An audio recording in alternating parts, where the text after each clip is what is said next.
Hi guys, today is day 3 of my 12 days of Christmas nail art. New videos all the way until Christmas with these designs plus 2 more manicures. And today we're going to be working on the snowflake. So if you'd like to see how I did this one, just stay tuned. For the snowflake on my middle finger, I'm starting out with a base coat. Then for my base color, I'm using Veruschka. This is a matte, but I will be topping it with a top coat so that it has a glossy finish when I'm all done. To draw the snowflake, I'm going to be using Sally Hansen Sterling, and I'm really kind of crossing my fingers on this one because I didn't really have any tests that came out the way I wanted them to, but I am going to do it anyway. So I looked at a bunch of snowflake examples online, did like a Google image search, and I came up with one that I thought I could do. So we'll just see how it turns out here.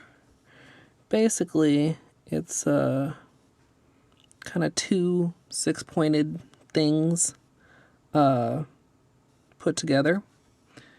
And the snowflake design is actually a last-minute replacement for one of my designs that just ended up not working. I thought it would be really cool to do some Christmas ornaments with the iridescent cellophane, or as Christine from Simply Nailogical calls it, the unicorn skin. And I was all ready. I hadn't done any testing. I was just going to punch out some circles with a hole punch.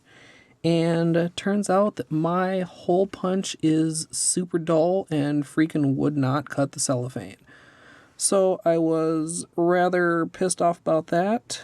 And this is the last minute replacement for that design. So I hope it turns out okay. I'm just going to kind of continue on like I'm doing. I've got a very small brush here, and then I'll be finishing it off with a top coat.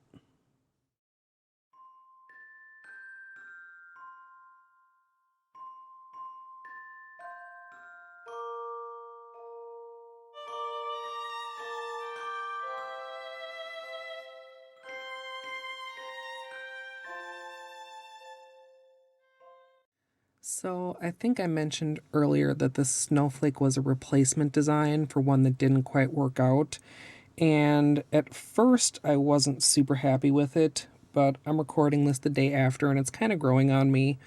It's really not that bad. I just wish the lines were a little thinner, which may come down to polish choice because, I use the same brush as I used for the bow on the ribbon, but the lines turned out a little thicker. But give you just a glimpse of some of my little experiments here. This one I did with a dotting tool, and that actually looks really cool on camera because it's reflecting so much. But I thought it didn't look snowflakey enough, even though it looked kind of cool.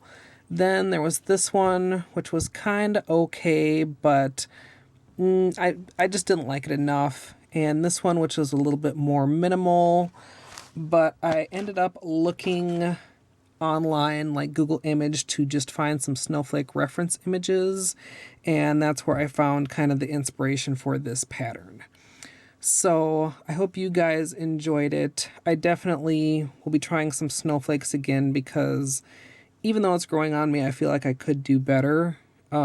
Maybe not in a freehand technique, but I've done like a glitter placement snowflake in the past that I'd also like to revisit. But all that said, I'd love to hear what you think down in the comments. Stay tuned for more Christmas nail art. And as always, thanks for watching.